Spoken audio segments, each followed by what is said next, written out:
like the smallest kid in my grade. You know, I was an athletic kid, but I started not being able to keep up with other kids that are like, you know, I'm 13, 14. I was the small kid, and I got that classic small man syndrome. And I was like, one day I'm going to be big and I'm going to be able to fight, and no one's going to be able to this or that. And it's like, and now just like this sport just like completely changed my life. It took anger away from me. It gave me focus. It gave me drive. It gave me, and I almost started just reciting the Rock song. Like,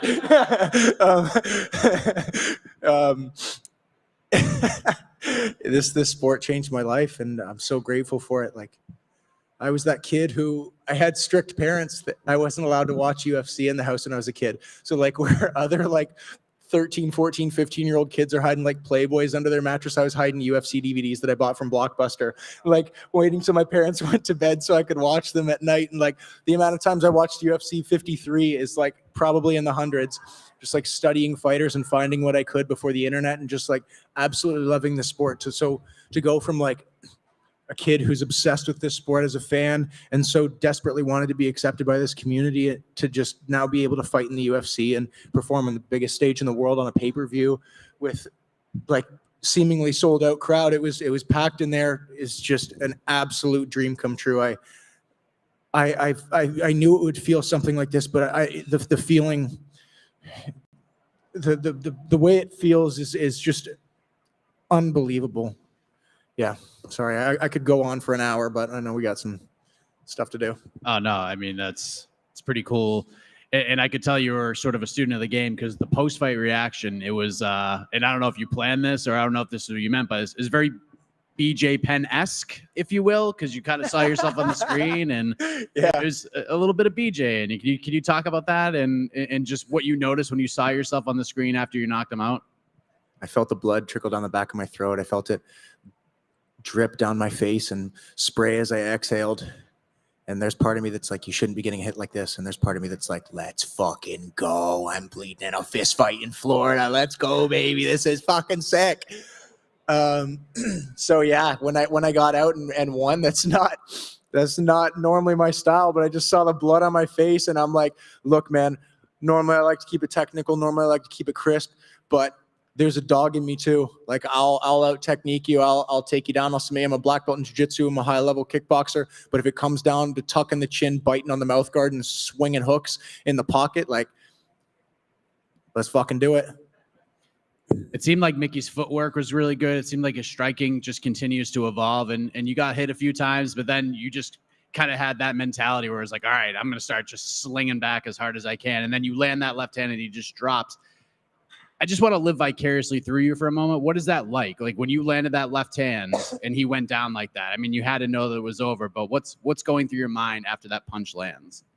I mean, I thought it was probably over, but at the same time, he's a tough guy. He's a veteran. No one's ever knocked him out before. You know, he's been rocked, and he's found ways to fight back, and he's dangerous off his back. He's dangerous on the ground. He fucking took me down with that body lock. I know my wrestling coaches aren't going to be super thrilled with that one, but I got back to my feet and found a way to continue to fight. When you land a knockout punch, it's a weird feeling. Like, it doesn't feel the way you'd think it feels. Like, it doesn't feel like hitting a bag. It feels like more like breaking a board than hitting a bag, in that you go right through something, and it almost like there's something really satisfying about hitting a bag where it bounces back and you're like, ooh, I smoked that. It doesn't feel like that when you land that knockout shot. It just like the head follows through and you're like, oh shit, where'd he go? And you're like, oh my God, he's on his way down. Like, okay, stay calm. It might not be over. Hopefully it is. Hopefully we get that finish. Hopefully we get that stoppage. But if not, we're going to stay calm and we're going to find a way to continue to win. And last thing, you said after the fight that you were going to donate half your purse to Joey Rodriguez's daughter to support her in her battle against cancer. How much does this all mean to you for that? Because, wins and losses and fighting and sports, those things are certainly important, but things like this, what you're doing, it sort of just makes you look at things in a much different light, does it not? I mean, I love this sport. It's definitely a huge, important part of my life. I pour so much into it, but like, I'm so blessed to have health. I'm so blessed to have a healthy family. My little sister had Guillain-Barré syndrome when she was 18, and for her 19th birthday, I got a call on my 21st birthday, and I thought my parents were calling to tell me happy birthday, and they're like, hey kid, we need you to sit down. your sister's in the hospital. She's on a breathing tube. She's on a feeding tube. We don't know what it is yet. She couldn't move for a month. She had to learn how to walk again. She had to learn how to write again. She had to learn how to do everything again. And going into a hospital room and seeing my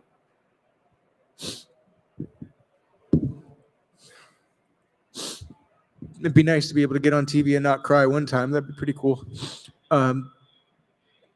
Seeing my 18-year-old at the time sister with a mouth full of breathing and feeding tubes and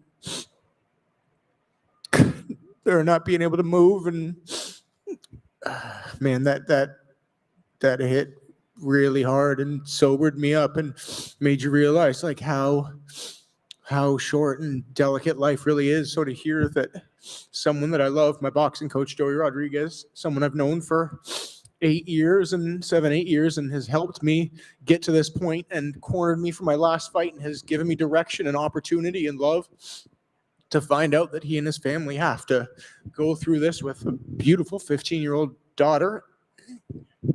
It's heartbreaking. So I'm like, look, man, you know what? I mean, fuck, I could use the money, but they could use a hell of a lot more than I could. I've been grinding for years to get to this point. I've been grinding since I was, to get to 30 and get to the UFC. What's a little bit more like they need this money. I want to make sure they get the best doctors and the best medicine money can buy, and they kick this thing's ass, and it's nothing for their family. And I want to quickly say thank you so much to the fans of this sport that, as I'm walking out of the cage, handed me, I don't know how much money, probably thousands of dollars, a wad of cash to donate to this, to their fight against cancer. You have no idea how much it means to me, to our team. I'm sure to the Rodriguez family. This is a violent sport. This is a cutthroat sport. This is a brutal sport, and you can't give an inch. But once that fight's over, we're a passionate, we're a caring community. We help one another. We do things for one another. So to have people take cash out of their pockets when they're supposed to be having fun, when they're supposed to be, enjoying their night. They've already spent thousands of dollars to be here, to give me a fistful of cash. The 10 people that did, fuck, it's such an incredible feeling. Thank you, guys. Anything else? Thank you, guys.